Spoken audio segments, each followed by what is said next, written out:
futur de l'industrialisation. C'est le sujet qui va nous occuper dans cette table ronde. Il y a quelques années, le numérique ou les nouvelles technologies, c'était YouTube, Uber, Netflix. Et donc le sujet qui a été soulevé par un économiste qui est Robert Gordon était de dire finalement ces nouvelles technologies, ça ne servira pas de support à l'industrialisation ni même à la croissance. Donc c'est un peu par ce paradoxe qu'on va commencer. Est-ce que les nouvelles technologies aujourd'hui c'est autre chose? Qu'est-ce que c'est? Et comment ça peut supporter en fait ou encourager l'industrialisation et à terme le développement économique? Donc l'enjeu c'est quoi? C'est est-ce que cette numérisation en général ou les nouvelles technologies portent des gains de productivité? Quels gains de productivité? Est-ce que ça se traduit dans les secteurs industriels plus que dans d'autres secteurs comme les services? Ça, c'est un premier grand enjeu. Deuxième grand enjeu, en quoi cette révolution technologique porte également des sources de développement économique et pas simplement des éléments de croissance? Donc, est-ce qu'il y a un développement économique derrière de tout l'écosystème? Et puis, évidemment, la question qui se pose derrière, c'est quelle politique publique pour soutenir tout ça si on démontre des réponses positives aux deux premières questions. Alors, quelques points pour un tout petit peu cadrer le débat. Que nous apprennent les économistes sur ces enjeux? Le premier point, c'est qu'il faut bien avoir en tête que la distinction industrie-service est relativement fausse et relativement caduque aujourd'hui. Pour tout un tas de raisons, en particulier le fait que les industries peuvent externaliser des pans de leur production et donc comptablement se retrouver dans des services ou des industries, mais plus profondément parce que ces nouvelles technologies portent en elles vraiment un brouillage des frontières industrie et services, et je crois qu'on va le voir dans les exemples qu'on va aborder tout à l'heure. Parce que l'industrie de demain, c'est aussi une industrie qui produit des services en réalité, et on va certainement y revenir. Ça, c'est le premier point important qu'il faut garder en tête. Quand on parle d'industrialisation, on ne parle pas de chaînes de voitures, pour faire simple. On parle de tout un tas d'autres secteurs qu'on va aborder. Deuxième point que je voudrais qu'on ait en tête, c'est que la part de l'industrie dans le PIB, donc dans ce qu'on produit ou dans la valeur ajoutée qu'on a en France, est relativement faible, de l'ordre de 11 à 13%. De la même, la part dans l'emploi industriel est relativement faible à 11-13%. C'est 15% pour l'Europe, si vous voulez. En revanche, cette industrie porte une grande part de la R&D, de la recherche et développement. 60% de la R&D est faite dans les industries. Donc, ce qui compte, ce n'est pas tellement la part de l'industrie, c'est dans quelle mesure elle porte l'écosystème, c'est-à-dire elle va être source de croissance dans d'autres secteurs, dans tout un tas d'entreprises qui l'entourent. Et troisième point, on y reviendra certainement, que maintenant les économistes disent fort, c'est que les politiques industrielles de demain ne peuvent pas ressembler aux politiques industrielles d'hier.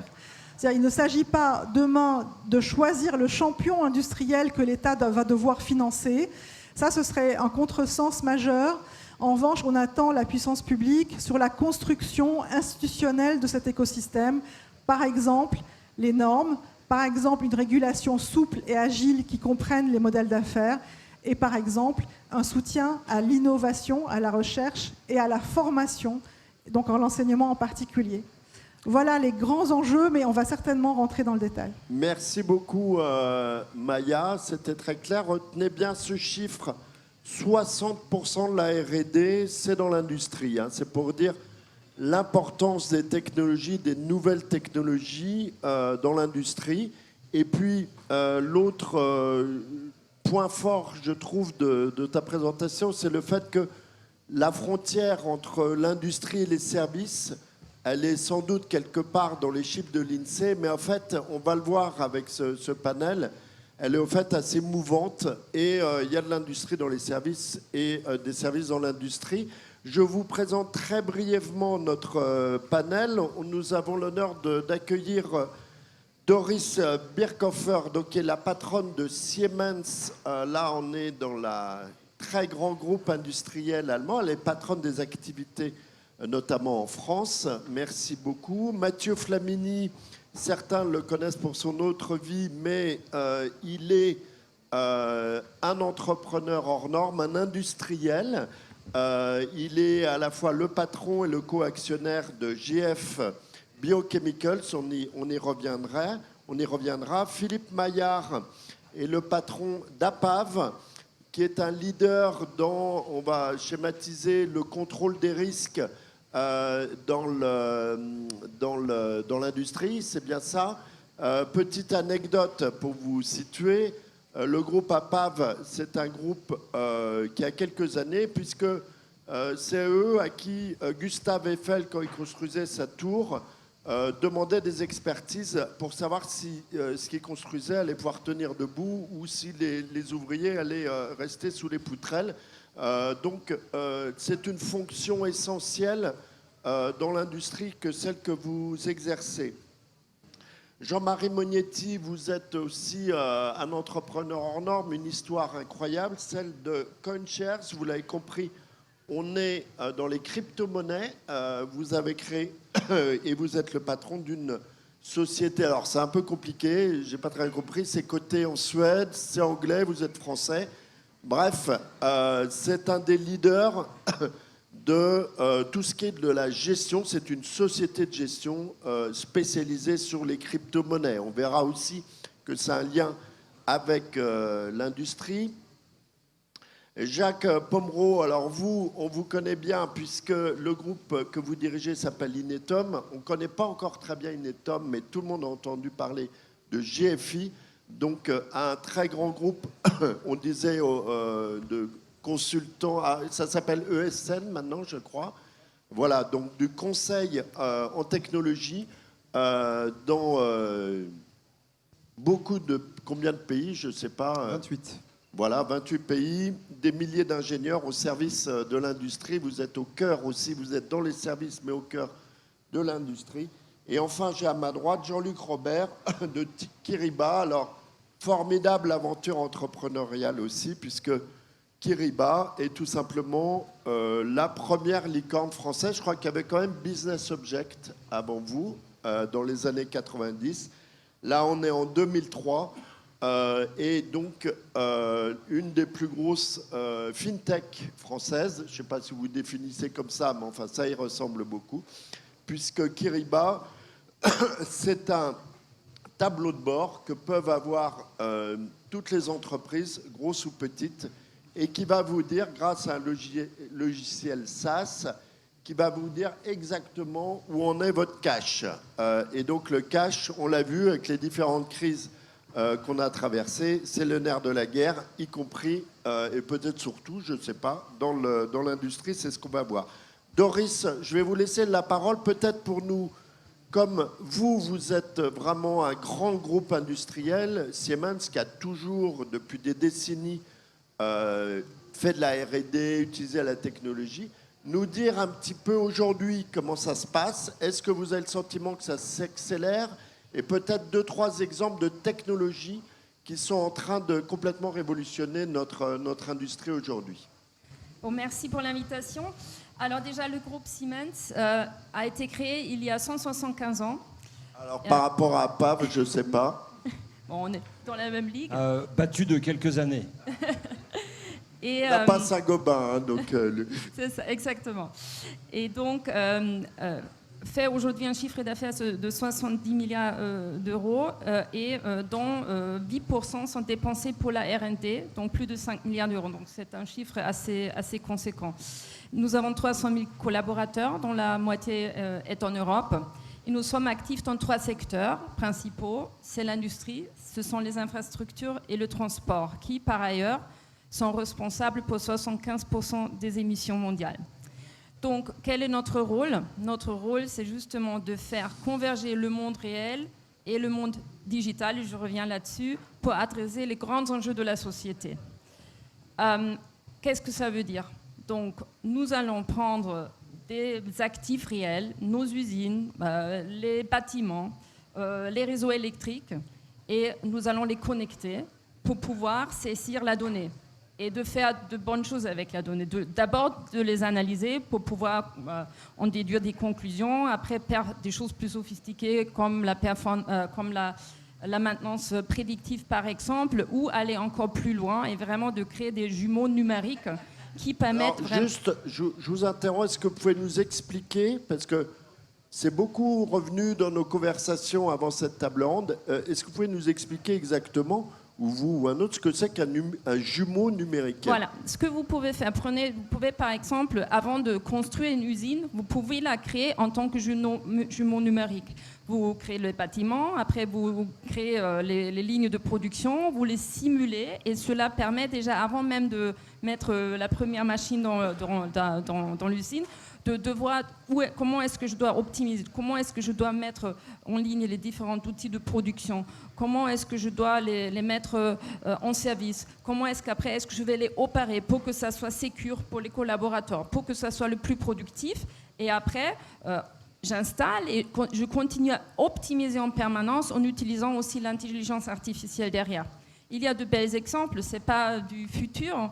Ça existe, il y a une très belle... Alors, Doris, je vais juste vous demander, parce qu'il faut que tout le monde puisse témoigner, un énorme groupe, c'est impressionnant les chiffres que vous avez donnés sur la taille de Siemens. Est-ce qu'un mastodonte comme ça a la capacité, même s'il y a des milliards, de réellement innover, ou est-ce que ce ne sont pas les startups, les petites structures, il y en a un certain nombre qui sont là, qui sont peut-être plus agiles pour le faire? Comment créer un lien, un pont entre ces deux mondes? Alors nous sommes profondément convaincus que ça ne peut fonctionner qu'en écosystème. Nous avons créé une plateforme qui s'appelle Accélérateur, une plateforme digitale avec l'idée justement d'y associer, d'embarquer des partenaires, notamment des startups qui ont l'agilité, qui ont là aussi le pouvoir d'innovation, et après de co-créer des solutions. Ça donne de la visibilité d'accès à notre base clientèle, à ces startups, et ça nous rend aussi plus intéressants pour nos clients. On va y revenir. Alors Mathieu, la complémentarité, 2 mots peut-être, parce que j'ai vraiment présenté très brièvement votre société, nous expliquer ce que vous faites exactement. Vous êtes une start-up industrielle, 100% start-up, 100% industrielle. Ce que vous faites, en plus, c'est sans doute très compliqué, mais c'est très compréhensible. Et puis j'aimerais bien savoir comment est-ce que vous travaillez, vous, avec les grands groupes industriels, justement. Alors rapidement, bonjour à tous. On parle beaucoup de réindustrialisation, on parle beaucoup de transition énergétique. Donc permettez-moi de parler d'une industrie peut-être très peu connue qui s'appelle la pétrochimie. La pétrochimie, en quelques mots, c'est quoi? Écoutez, les produits de la vie de tous les jours, des shampoings ou déodorants, des produits d'entretien, tous ces produits-là sont faits à base d'ingrédients. Ces ingrédients sont des dérivés du pétrole. Aujourd'hui, bien évidemment, donc on fait face à une transition énergétique. Donc, d'un côté, vous avez le régulateur qui sort de plus en plus du marché ces ingrédients qui viennent de la pétrochimie. De l'autre côté, nous avons les consommateurs, les personnes comme vous, les personnes comme moi, qui sont de plus en plus au courant de ce qui se passe et qui ont envie d'avoir des produits du quotidien beaucoup plus durables et beaucoup plus sûrs. De notre côté, à GF Biochemicals, ce que nous faisons, nous venons remplacer ces ingrédients qui viennent de la pétrochimie, donc des dérivés du pétrole, par des ingrédients, ce qu'on appelle des ingrédients biosourcés. Parce que notre matière première, nous, on part de la biomasse, donc déchets agricoles. Et donc, nous travaillons avec des grands groupes donc, de la chimie, des grands groupes qui aujourd'hui produisent ces produits de tous les jours pour leur permettre de délivrer des produits beaucoup plus sûrs et beaucoup plus durables. D'accord. Et vous faites du conseil aux grands groupes, vous êtes intégré à leur R&D, vous avez des copropriétaires de brevets. Comment se passe la relation? Alors nous sommes partis il y a 13 ans seulement. On ne sommes pas aussi vieux que Siemens, mais voilà, nous sommes des pionniers, j'ai envie de dire, des innovateurs, des challengers. Et donc la base et le corps de la société, c'est ces technologies. Donc on a à peu près 150 technologies sur des marchés différents. Donc aujourd'hui, on produit concrètement donc, des biosolvants et on adresse des marchés, donc de la cosmétique, produits d'entretien. D'accord, donc ce sont vos clients en fait, ces grands groupes. Exactement. Voilà. Donc nous travaillons en fait avec les grands groupes pour leur permettre d'accélérer cette transition énergétique et pour en quelque sorte permettre d'avoir aujourd'hui donc des produits du quotidien bien plus sûrs et bien plus durables, comme je vous disais. Donc on travaille en quelque sorte main dans la main avec ces grands groupes. Voilà, merci beaucoup. Philippe Maillard, donc peut-être 2 mots sur ce que vous faites de façon un peu plus précise et caricaturale que je l'ai sans doute fait. Et puis alors, vous, c'est un pied dans les services, un pied dans l'industrie. Donc pour rebondir sur ce que disait Maya, qu'est-ce que vous pensez de cette frontière qu'on entend toujours en disant il se passe ceci, il ne faut réindustrialiser, on dépend trop des services ou vice-versa, ça dépend les époques. Oui, merci, bonjour à toutes et à tous. Donc effectivement, on est né il y a plus de 150 ans, donc un peu plus jeune que Siemens. C'est intéressant d'avoir en tête l'histoire. Les industriels de la région de Mulhouse demandent à des ingénieurs de leur garantir 2 choses. que leur production industrielle, essentiellement à base de vapeur, va pouvoir fonctionner et qu'en même temps, elle ne va pas mettre en danger la santé des ouvriers et des collaborateurs de l'usine. C'est ça l'histoire. Et en fait, depuis donc 150 ans, on accompagne les industriels globalement dans toutes leurs évolutions pour faire en sorte qu'ils puissent finalement exercer leur métier en toute sécurité. Et en toute sécurité, ça veut dire de les accompagner, d'inspecter, de contrôler qu'ils respectent des normes, des standards, soit de réglementation publique ou européenne, soit de réglementation volontaire, avec un objectif qui est finalement d'apporter de la confiance. Faire en sorte que je peux acheter ce produit avec confiance parce qu'il a été testé, vérifié, que je puisse utiliser tel ou tel, je puisse entrer dans tel bâtiment, telle école, parce qu'elle a été elle aussi contrôlée. Et donc finalement, cette mission de confiance, elle est importante. Donc c'est ce qu'on fait depuis plus de 150 ans. Et donc on est à la frange entre l'industrie et les services. Mais c'est les mêmes. Il n'y a que des ingénieurs chez vous et en face aussi, non? Des ingénieurs et des techniciens de tout domaine technique. Et je voudrais profiter pour partager deux petites convictions. La première, c'est qu'on va beaucoup parler de digital et de risque numérique parce que tout le monde l'a en tête. La révolution numérique, la révolution digitale impacte tout le monde, y compris l'industrie. Mais je voudrais qu'on n'oublie pas qu'aujourd'hui, il y a des enjeux techniques de premier plan. Est-ce que vous pensez qu'un grand avionneur européen sait comment stocker l'hydrogène dans des avions? Est-ce que vous pensez que, pas très loin d'ici, à ITER, on essaye de reproduire la fusion solaire? Est-ce que vous pensez qu'on sait le faire? Eh bien, il y a des évolutions de technologie, de techniques, qui sont aujourd'hui en train d'être étudiées, développées par des industriels, des start-up, des grands groupes. Et notre mission, finalement, c'est de les accompagner, de faire en sorte que on puisse le faire en toute sûreté ou en toute sécurité. Et je crois que c'est important de le rappeler parce que je prends un autre exemple, l'hydrogène. Est-ce que vous pensez que l'hydrogène, c'est très simple? Parce qu'on parle beaucoup d'hydrogène. Mais une installation hydrogène, c'est une vraie installation industrielle avec des risques associés. Et donc on ne peut pas faire ça n'importe comment. On ne peut pas faire ça dans n'importe quel contexte. Et donc je crois que voilà, cette mission d'accompagnement à la qualification des risques, à la définition des risques, encore une fois, pour l'ensemble de l'écosystème, avec un objectif, faire en sorte que toutes nos transitions numériques, environnementales, digitales, eh bien, on puisse la faire dans un monde de confiance et de sûreté. Voilà, avec ce côté, moi, qui continue à me fasciner, c'est que vous avez accompagné plusieurs révolutions industrielles et que votre mission, votre fonction, elle est toujours là. Et effectivement, à Mulhouse, on se pose un peu des questions quand même sur l'énergie à la vapeur et qu'on a la même chose pour l'hydrogène aujourd'hui. Sans parler des mini-centrales nucléaires ou d'autres... Tout à fait, le new nucléaire, je n'ai pas à mentionner. Alors, il y a une industrie qui n'a pas une très bonne presse, désolé, qui a été bien secouée, qui est qualifiée parfois de dangereuse. C'est celle des cryptos. Vous êtes un roi des cryptos. Vous allez nous raconter un petit peu... Vous n'avez pas 150 ans, mais l'histoire s'est beaucoup accélérée. Donc en année crypto, vous avez presque un siècle. Hein. Vous allez un peu peut-être nous dresser un petit tableau de l'évolution de ces nouvelles technologies, on va dire, dans l'industrie de la finance. Et est-ce que, puisqu'il s'agit d'une industrie aussi, est-ce que vous allez y arriver? Est-ce qu'on va avoir la grande bascule? Voilà, juste en... Vaste sujet, peut-être en 2-3 minutes. C'est intéressant d'avoir quelqu'un qui est au cœur de cette révolution qui puisse témoigner. Ça marche? Oui. La question que vous posez, tout d'abord, je ne suis pas le roi de la crypto. Et oui, c'est vrai, il y a beaucoup de mauvaise presse. Ceci dit, je ne suis pas le grand méchant loup non plus.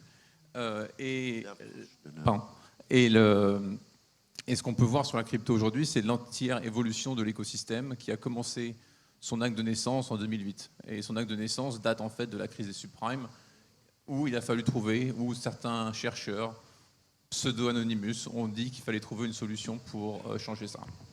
CoinShare est né de ce constat qu'il fallait trouver une société de gestion d'actifs institutionnels qui puisse permettre à tout à chacun d'avoir accès de manière très démocratique à ces produits, pas simplement pour les rois, mais aussi pour tout le monde. Donc pouvoir le mettre dans votre PEA, pouvoir avoir accès dans votre plan épargne et pouvoir profiter de ça. On pense que nos produits, qui sont en fait des ETF ou des ETF équivalents en Europe, sont les produits qui ont créé le plus de millionnaires en tant qu'investisseurs depuis qu'ils ont été créés en 2015. C'est une couronne assez compliquée à porter. Je pense qu'on aurait pu avoir un débat avec la patronne d'Amundi sur ce sujet. Mais ce qu'on voit, celle de la BCE. Ou celle de la BCE. Mais ce qu'on voit surtout, c'est que on nous met souvent ce chapeau, les cryptos sont négatifs, les cryptos. Mais ce qu'on oublie de voir, c'est toute la partie industrielle qui sous-tend ça. Et la partie industrielle, en fait, a 2 volets. Elle a un premier volet qui est le volet financier, où tous ces gens autour de moi qui nous font rêver nous disent que finalement la révolution ou la nouvelle révolution industrielle doit exister, mais finalement le système financier, lui, est 1.0. Donc on parle de révolution 4.0, mais on est sur un système financier 1.0 avec des systèmes informatiques qui tournent encore sur des vieilles versions qui ont besoin d'upgrades sévères et ça n'avance pas. Et en fait, on se retrouve avec des entreprises aujourd'hui qui essayent de rentrer dans l'ère digitale avec des vieilles solutions, surtout dans les services financiers. Et donc la question, c'est comment la technologie blockchain qui est là permet de démontrer plus d'automatisation, permet de démontrer plus de transparence et plus de décentralisation. Voilà, technologie qui est d'ailleurs utilisée dans l'industrie de plus en plus. Hein, de plus en plus. Pour l'authentification, Bien etc. sûr. Vous pouvez voir des projets de gouvernement qui travaillent sur le EID. Vous avez des projets sur la décentralisation des cadastres. Il y a plein de projets qui se mettent en place. Et aussi dans les banques, par rapport à la création de valeur, comment on émet des bonds, comment on émet des produits financiers à travers la blockchain. Et Société Générale, par exemple, a un énorme projet là-dessus en France. Merci Jean-Marie. Je suis désolé, c'est mon sale job aussi de tenir d'être timekeeper, comme on dit en bon français. Je vais vous laisser Jacques Pomereau, non pas nous présenter JFE Informatique, toute son histoire, mais vous laisser un peu parler, parce que alors, vous êtes vraiment au cœur de l'industrie, puisque vous travaillez pour les industriels, comme société de services. Racontez-nous un petit peu les bons technologiques, on en a parlé avec les jumeaux numériques, mais quels sont les bons technologiques, bons BONDS, auxquels on assiste en ce moment-là? Qu'est-ce qui nous attend? Qu'est-ce que vous observez? Sur quoi portent vos missions aujourd'hui? Alors, en effet, Inetom, c'est à peu près 27 000 ingénieurs, experts, développeurs qui travaillent dans 28 pays, et notamment pour l'industrie. Et quand je réfléchissais à l'intitulé de cette discussion, Nouvelles technologies futures de l'industrialisation, je me disais, en fait, c'est plutôt une assertion qu'il faudrait faire. C'est sans nouvelles technologies, l'industrie n'a pas de futur. Je vous explique pourquoi je dis ça. Ce qu'on observe aujourd'hui auprès de nos nombreux clients, nos clients qui veulent gagner dans leur industrie, c'est des déploiements massifs d'intelligence artificielle, on y reviendra tout à l'heure, mais avant tout de data. Typiquement, nous assistons à un grand fabricant de moteurs d'avion, des fabricants de turbines électriques, à utiliser les data à échelle massive. C'est ce que disait Doris chez Siemens. Voilà. On observe un développement fort de la robotisation. Pourquoi est-ce qu'on pense que Tesla réussit si bien? C'est que la robotisation poussée à outrance permet des gains de productivité, mais aussi de la mass customisation qui les différencie. Si vous visitez une usine automobile classique, thermique, une usine électrique, ça n'a strictement rien à voir. Si on reste toujours dans ce domaine industriel, ce que l'on observe en ce moment, ce sont des déploiements à l'échelle de réalité augmentée. Les lunettes qui permettent de voir le fameux jumeau numérique, mais qui aident aussi à accélérer les formations, accélérer la maintenance et être plus productif. Et pour finir sur les jumeaux numériques, on se posait la question tout à l'heure du rôle de l'État. Dans le secteur bâtimentaire, les bâtiments aussi ont souvent un jumeau numérique. Cette pénétration en France, elle est de 5 à 10% des bâtiments que vous voyez, grands bâtiments, usines, etc. En Chine, c'est 100%. Pourquoi? Parce que le gouvernement a rendu obligatoire, depuis des années déjà, l'adoption d'un jumeau numérique dès la conception d'un bâtiment pour rendre son industrie compétitive. Et maintenant, on y reviendra peut-être, mais la nouvelle révolution, et je dis bien révolution, c'est l'intelligence artificielle générative. Là, on ne parle pas de bond incrémental, mais de bond révolutionnaire. On y reviendra peut-être. Merci beaucoup. Jean-Luc Robert, alors Oui. vous avez révolutionné, vous êtes un peu comme Jean-Marie, vous avez révolutionné le domaine des services financiers avec une technologie qui a été une révolution dans le monde des logiciels, qui est celle du SaaS et du cloud. Vous êtes arrivé très vite, très fort dans ce domaine. Est-ce qu'on va avoir des sauts incrémentaux comme ça? Est-ce que l'intelligence artificielle en est un? Est-ce que vous êtes d'accord? Oui, absolument. Donc, nous nous sommes créés en 2003, donc nous permettons aux entreprises, quelle que soit leur taille et quelle que soit leur zone géographique, de gérer et d'optimiser leur liquidité qui va au-delà du cash, qui est leur placement, leur fonds de roulement et d'optimiser leur capital de fonctionnement. Donc, en fait, nous avons tous les clients, nous sommes agnostiques d'un point de vue domaine. Donc, nous avons des entreprises de nouvelles technologies, des Coinbase, nous avons Siemens, nous avons GFI, nous avons Tesla, Amazon comme clients. Et tout ça, c'est une fonction SaaS. Donc, on permet de se connecter très rapidement sur un service que nous gérons et en fonction d'une souscription. Et bien entendu, nous sommes au cœur de l'évolution technologique. C'est-à-dire qu'aujourd'hui, nous avons les nouvelles technologies, les NFT, les crypto-monnaies est quelque chose que nous devons savoir gérer, tout comme l'intelligence artificielle, de façon à optimiser notamment la gestion de tous les scénarios pour un directeur L'intelligence financier. artificielle va servir à ça, à upgrader encore vos services sur du prédictif la qualité de service, de fonctionnement, de simulation, de façon à pouvoir à ce que les dirigeants, à ce que les gens qui travaillent dans une direction financière puissent prendre des décisions très rapidement et de façon instantanée. Voilà, donc on le voit, les technologies ont un rôle transverse. En fait, elles attaquent, ou elles sont au cœur de tous les secteurs, de la pétrochimie à la gestion de trésorerie. Alors Maya, j'avais deux questions pour l'académique. Une qu'on peut évacuer très vite. L'autre, je pense qu'on pourrait faire réagir notre panel dessus. D'abord, est-ce qu'on est si nul que ça en Europe? Est-ce qu'on est vraiment à la ramasse par rapport aux Chinois et aux Américains, par exemple? On en a beaucoup parlé lors du plan Biden donc en retour du protectionnisme. Eux, ils ont un seul marché et tout. Bon, est-ce que c'est vrai ou pas?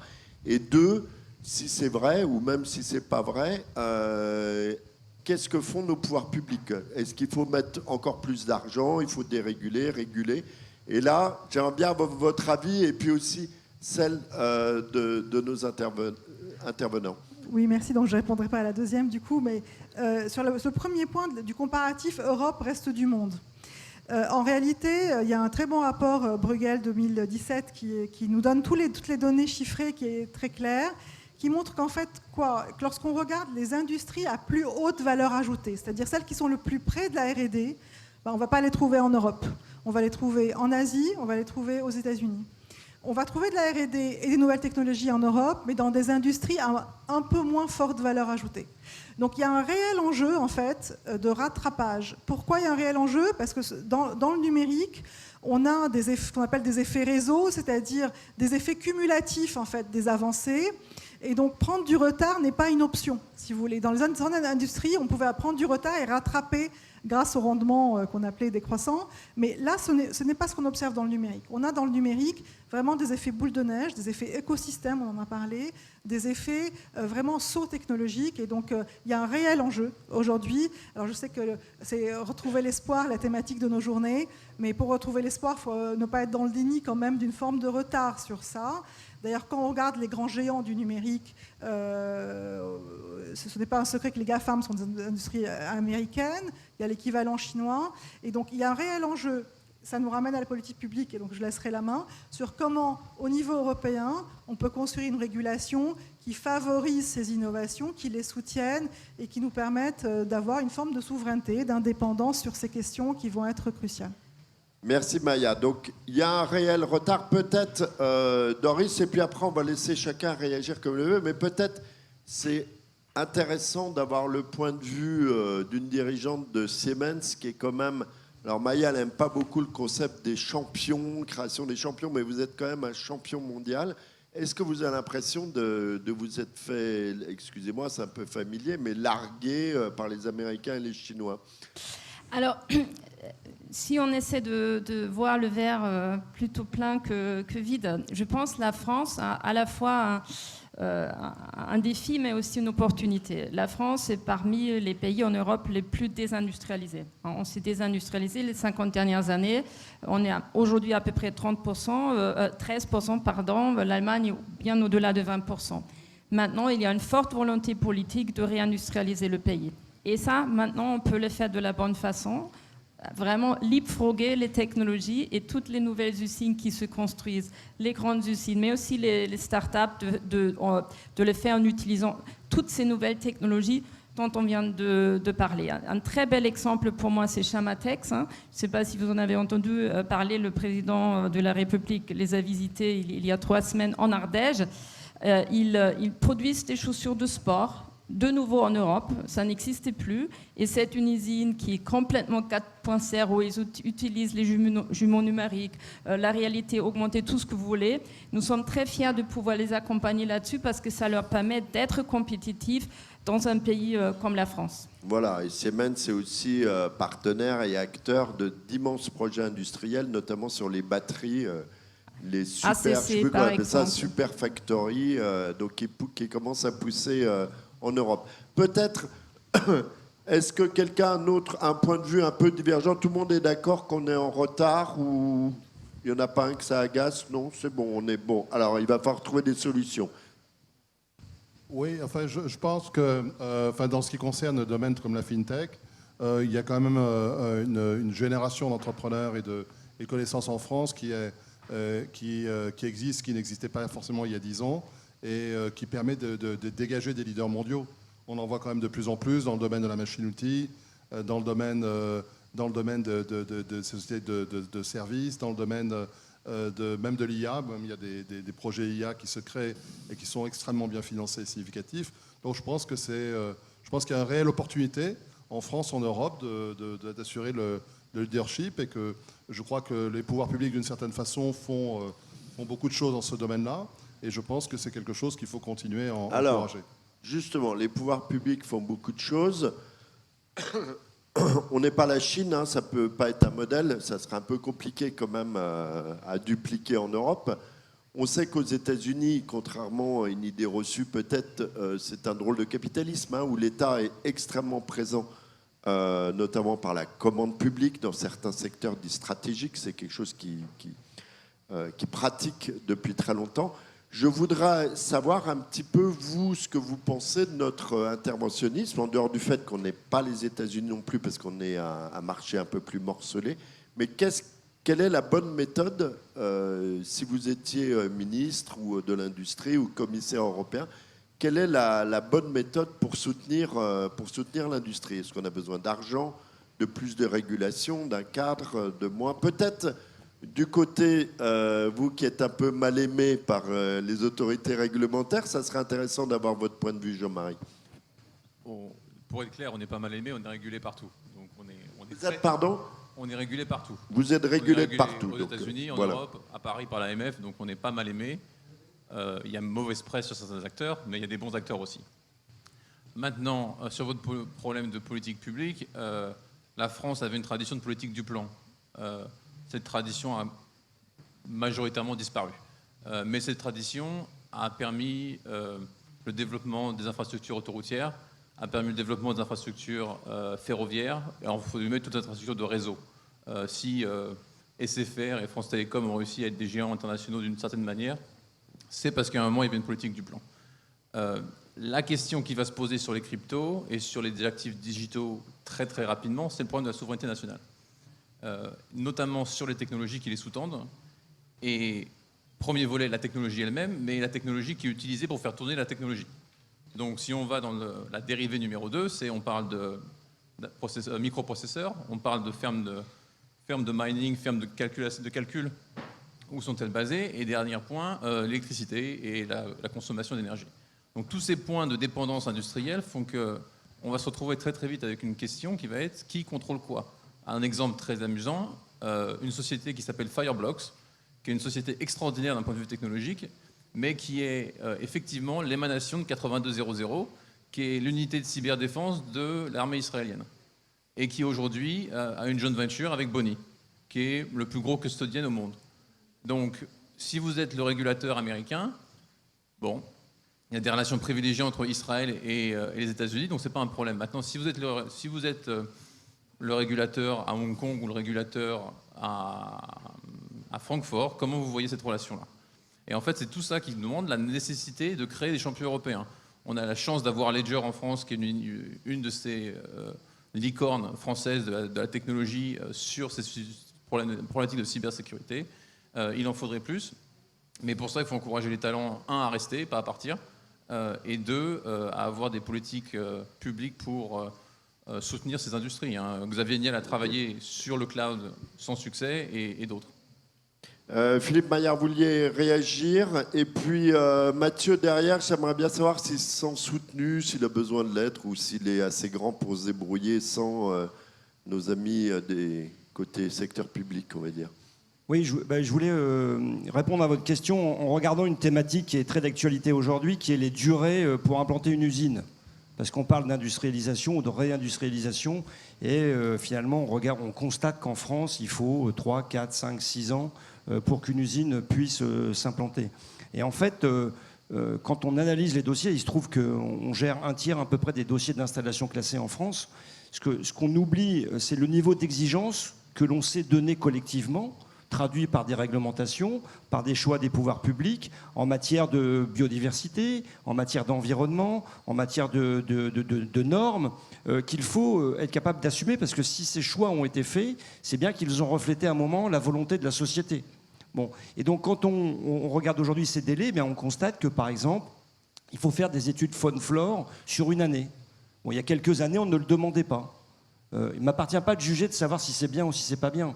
Ce que je dis juste, le syndrome du crapaud jaune et vert qui traverse le... Ce que je veux juste dire par là, c'est que voilà, c'est une exigence que nos pouvoirs publics ont traduit parce que ça correspondait à une demande et qui aujourd'hui fait que ces délais peuvent être très longs. Mais je voudrais juste donner aussi le contrepoint, qui est que quand on s'occupe sérieusement de dossiers, on est capable de monter des usines en 2-3 ans si on traite tous les sujets, je dirais, au bon niveau, avec la bonne approche, en respectant totalement cette réglementation. Donc c'est aussi possible de faire en 2-3 ans et d'agiliser un petit peu le process de réindustrialisation ou d'implantation de nos usines, sans forcément entrer dans des discussions toujours compliquées, de savoir s'il faut relaxer les lois, s'il faut être plus tolérant. Mais c'est une des priorités. On n'arrête pas de prendre des lois pour raccourcir les délais, quand même, Philippe Maillard. Je voulais faire réagir, Mathieu, je vous laisse la parole tout de suite, mais je voulais faire réagir. On a la chance d'avoir une franco-allemande. Moi, je voulais savoir, en tout cas avec un pied dans chaque pays, est-ce qu'il n'y a pas un petit problème culturel aussi? Les Français, est-ce qu'ils sont vraiment... Parce que les Français adorent l'industrie, mais pas quand une usine ouvre près de chez eux ou dans un rayon de 10 km, voire 100.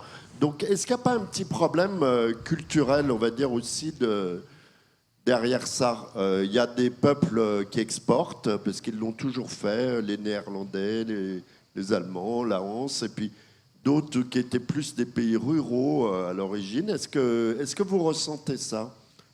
Ce que je ressens, c'est que, comme je l'ai dit, les 50 dernières années, la France s'est désindustrialisée. Donc, ma génération et les générations derrière nous ont vu qu'on a fermé des usines.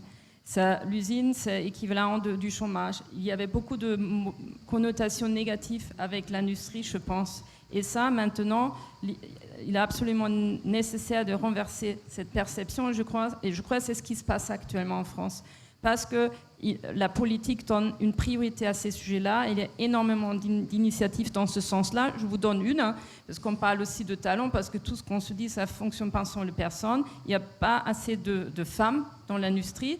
Le ministre Roland Lescure, il a créé un mouvement qui s'appelle Collectif Industrie L, justement pour attirer les femmes vers les métiers de l'industrie, grâce au mentorat, en leur montrant l'exemple, en les invitant à des usines. Et ça, en commençant par le plus jeune âge. Il faut vraiment changer l'image de l'industrie. Et là, je pense en Allemagne, qui a un réseau de PME, le Mittelstand, le fameux Mittelstand. Tout ça, ça fait partie du vie quotidienne des Allemands. Je crois que ça ne faisait plus partie du vie quotidienne des Français. C'est ce qu'il faut changer. Merci beaucoup. Mathieu, vous vouliez réagir au pouvoir public, au rôle des pouvoirs publics, ce qu'on disait tout à l'heure. Est-ce que vous avez besoin d'eux? Est-ce qu'ils vous ont soutenu vous avez créé quand même un projet industriel ex nihilo avec des nouvelles technologies. C'est une start-up industrielle. Est-ce que vous avez été soutenu? De quelle façon? Est-ce que c'était utile? Alors tout d'abord, pour pouvoir innover, il faut prendre des risques et il faut avoir du courage. Et je trouve que les gouvernements, du moins le gouvernement français, joue de plus en plus le jeu. On parle beaucoup de réindustrialisation. Je pense qu'on a une opportunité pour vraiment se positionner sur les industries du futur. Donc, je vais peut-être parler de choses positives, si vous me permettez. On a en France ce qu'on appelle le crédit impôt recherche. Donc, jusqu'à hauteur de 100 millions d'euros, vous dépensez 100, vous avez la possibilité de pouvoir récupérer jusqu'à 43%, ce qui est une chose unique au monde. Okay, pendant longtemps, donc, beaucoup de technologies se développaient en France et partaient en quelque sorte faire ce qu'on appelle leur scale-up aux US, en Chine, en Asie. Aujourd'hui, on se rend compte qu'il y a des véhicules qui vous permettent en quelque sorte de pouvoir faire votre scale-up en France. On parle de la BPI. La BPI, on parle de France 2030.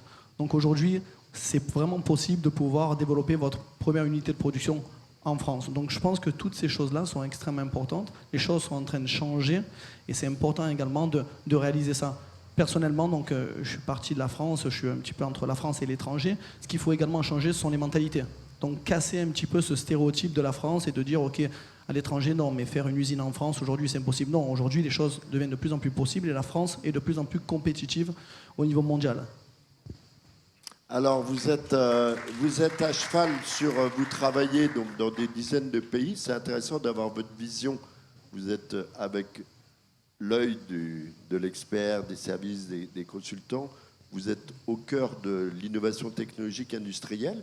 Est-ce qu'il y a des grosses différences entre... Est-ce que réellement, il est en train de se passer quelque chose en France, au-delà du discours politique, hein, parce que, je ne sais pas si vous avez remarqué, mais il y a quand même un consensus. Il faut vraiment aller très très loin dans les verts pour trouver quelqu'un qui ne dit pas qu'il faut un peu de souveraineté et que l'industrie... c'est bien aujourd'hui, hein. Il y a eu un renversement complet du discours à ce sujet-là. Dans la réalité, comment ça se passe quand vous devez conseiller un client? Est-ce que j'ouvre une usine en France, en Allemagne? Ça doit vous arriver. Est-ce qu'on est vraiment compétitif?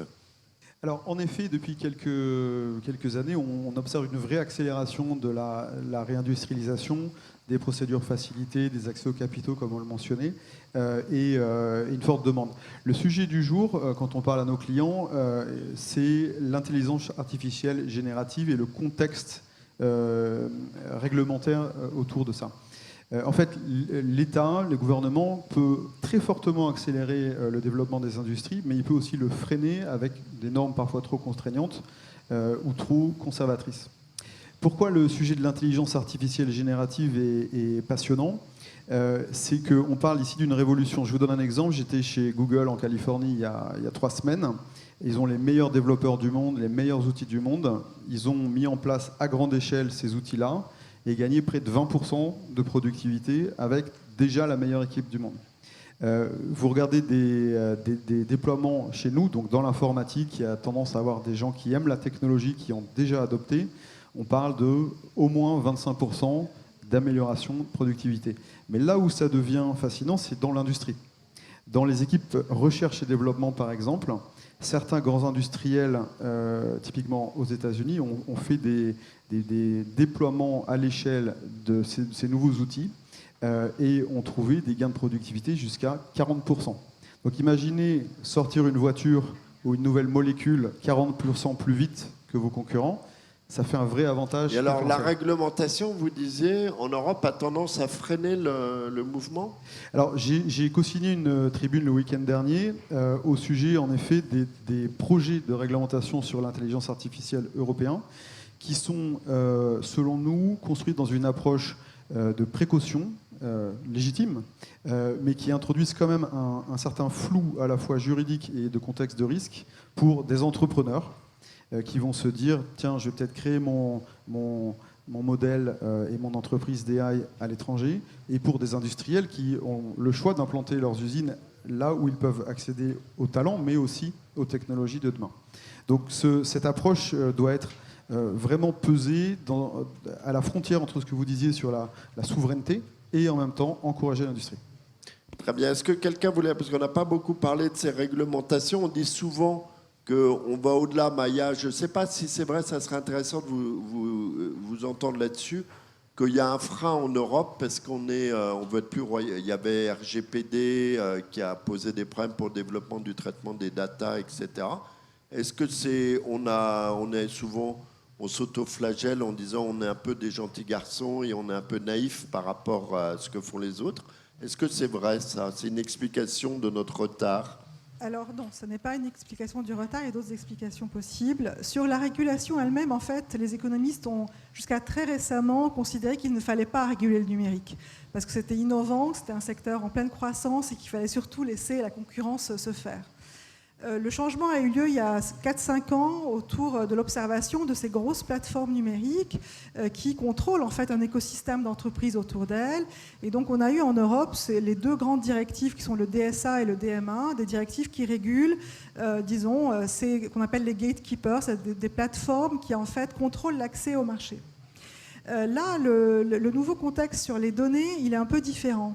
Il est différent parce qu'en fait, il y a un vrai enjeu politique d'équilibre, je dirais, entre le respect de ce qu'on va appeler la privacy, ou les données privées, ou le respect de votre intimité, ou de vos données personnelles, d'un côté, qui sont des éléments juridiques de protection des citoyens, et puis il y a un autre enjeu qui est l'innovation, et permettre que ces données soient ouvertes, échangeables, parce que ces données-là sont le nerf, en fait, du modèle économique derrière. Et donc on est à cette croisée des chemins aujourd'hui au niveau européen, entre ces deux tentations à la fois de protéger ces données, mais de réintroduire en fait des innovations liées à ces données sur le secteur européen. Alors, je voulais juste savoir, parce que je n'ai pas très bien compris où on en est sur l'intelligence artificielle. Le régulateur, il essaie de suivre les technologies qui vont parfois plus vite que lui. Comment est-ce que vous voyez les choses évoluer? Est-ce que puisque là, il y a aussi un équilibre entre, on parlait augmentation de productivité, il y a aussi une crainte de suppression d'emplois là, chez les cols blancs, puisqu'on sait que les secteurs les plus concernés vont être ceux des cols blancs, plus que les cols bleus. Ça serait sa première révolution. Donc, c'est des politiques qui décident de ces régulations. Donc, comment est-ce que vous voyez les choses? Il y a eu des prises de position aux États-Unis, en Europe, pas toujours les mêmes d'ailleurs. Vous avez observé ça, j'imagine. Alors je vais relancer la parole, mais sur ce point, c'est une question très intéressante. Pourquoi? Parce qu'en fait, avant l'IA générative, on disait bon, le numérique c'est sympathique, ça change nos vies, mais en réalité, ça fait des années qu'on nous parle de menaces sur l'emploi et on ne voit pas ces menaces sur l'emploi. Hein. On a même parlé de polarisation du marché du travail, c'est le fait que le numérique menaçait en fait les classes moyennes, les compétences intermédiaires, mais ne menaçait pas les agents avec peu de compétences, au sens où ils avaient des services à rendre, par exemple aux ménages, aux anciens, aux jeunes, et à l'inverse, les très qualifiés qui n'étaient pas non plus menacés par ces outils. Or, l'IA générative modifie complètement la donne. Pourquoi? Parce qu'on voit la menace, à la fois un espoir de productivité fou, je rejoins ce qui a été dit, c'est une révolution aujourd'hui vraiment, mais aussi des inquiétudes sur tout un pan de nos employés, même très qualifiés, qui vont être très directement... J'ai vu une étude que le métier le plus menacé, c'est les métiers juridiques. Oui. Donc, c'est des gens quand même qui sont très qualifiés. Très qualifiés, mais dans la santé, il y a une autre table ronde sur la santé qui est sur ce sujet en même temps, mais dans la santé, avec la médecine prédictive, il y a beaucoup de métiers qui seront menacés. Donc, alors, le régulateur, il va faire quoi? Le politique, il va faire quoi? Emploi contre progrès technologique, cette fois. On ne parle plus de liberté. Vous avez raison. Là, il me semble que le débat qu'on devrait avoir, c'est un débat sur la distribution et la redistribution. C'est-à-dire, la vraie question, ce n'est pas tellement l'emploi, c'est les gains de productivité à qui ils vont. Donc s'ils vont uniquement aux plus qualifiés qui sont encore en emploi, ça ne marchera pas, on le voit bien avec la crise sociale qu'on est en train de vivre. Mais s'ils vont également aux détenteurs de capital, ça ne va pas non plus marcher. Donc il y a pas mal de travaux aujourd'hui sur comment redistribuer en fait, les gains de cette IA générative ou du numérique en général. Alors, est-ce qu'il y en a chez vous, par exemple, il doit y avoir quand même quelques emplois menacés, non, sur certaines études qui peuvent maintenant se faire. Comment votre métier va évoluer, vous? Alors, c'est une destruction créative, c'est-à-dire que ce qu'on fait plus vite et mieux nous permettra déjà avec les mêmes équipes de gagner des marchés et d'occuper ces équipes avec plus de clients. Au-delà de ça, des nouveaux métiers se créent dans les services informatiques. Par exemple, nos clients qui adopteront l'IA générative vont se rendre compte que des LLM, des Large Language Models, ce qui sous-tend l'IA générative, il va y en avoir des centaines spécialisés qui évoluent rapidement. Et ils vont nous demander de remplacer l'un par l'autre pour être toujours à la pointe. Ils vont nous demander des spécialistes des interfaces. Ils vont demander des gens qui vont faire des tests sur les réponses pour vérifier l'éthique, la qualité des réponses, le paramétrage. Donc des nouveaux métiers de service informatique se créent autour de ça. Et je prends mon propre exemple. Je vais vous donner un exemple de choses que j'ai fait. Je cherchais à recruter quelqu'un l'autre jour. Habituellement, je parle à mon DRH, je lui dis le profil dont j'ai besoin. Il écrit, on discute 2-3 heures. Là, j'ai utilisé notre propre robot d'intelligence générative privée que nous avons chez Inetum. J'ai fait le travail seul sur mon téléphone mobile en 2 minutes. Donc, ce que ça fait, c'est que mon job ne va pas disparaître, mais je pourrais consacrer plus de temps à des tâches à valeur ajoutée. Très bien. Je voudrais d'abord vous remercier tous. On n'a pas tout à fait fini, mais je voudrais donner la parole à mon voisin Jean-Luc Robert, parce qu'or lui, c'est l'homme le mieux informé du monde, mieux que Christine Lagarde, puisqu'il a dans son cloud, dans un coin, la situation de trésorerie de milliers d'entreprises. Donc, je fais juste une petite virgule pour essayer d'avoir un peu d'infos sur la conjoncture, sur est-ce que les entreprises ont du cash. Il y a beaucoup de révolutions d'investissement.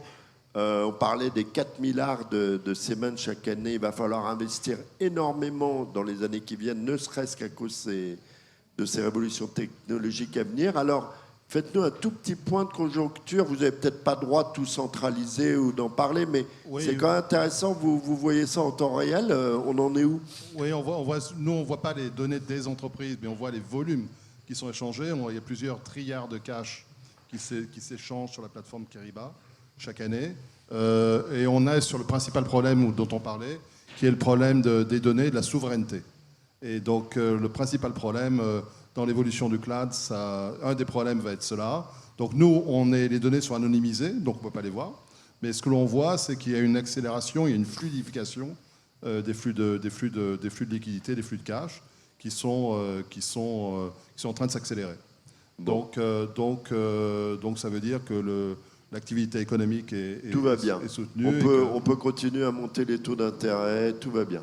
Je crois qu'on va arriver à un moment où il y a d'autres alternatives de financement pour les entreprises aussi.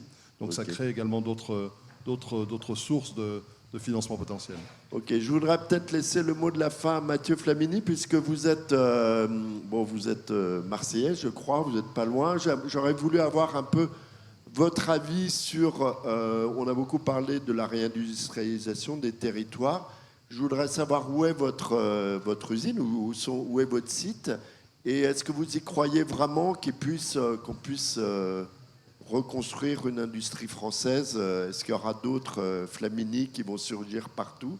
Et puis ça sera le mot de la fin, il nous reste 2 minutes, donc je vous laisse conclure, peut-être aussi nous tirer les enseignements de ce que vous avez écouté là. Est-ce que ça vous a inspiré?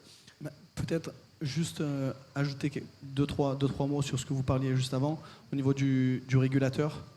Première chose, je ne pense pas que nous faisons face à la première révolution industrielle. Je pense qu'on a fait face à d'autres révolutions industrielles et on a réussi à se réinventer. Deuxième chose, un aspect important, c'est qu'on dit que 85% des emplois de 2030 sont pas encore, on ne les connaît pas encore. Donc je pense que la meilleure défense, c'est toujours l'attaque. Et puis pour finir, si vous me permettez, donc dans notre industrie, ce qui est très important de la part du régulateur, c'est d'apporter des solutions pour venir protéger le consommateur et l'environnement. Okay, donc on parle par exemple de plastique. Donc l'Union européenne a passé une nouvelle loi d'ici 2030. Donc dans chaque produit fini en plastique, on se doit d'avoir le 30% de plastique recyclé. Première chose. Donc deuxième chose, dans le pétrole, vous mettez, dans le fuel que vous mettez dans vos voitures, aujourd'hui vous avez à hauteur à peu près 14% de biofuel. Okay, donc le régulateur dans certaines industries joue un rôle extrêmement important. Il est générateur d'industrie alors. Exactement, il permet de se réinventer.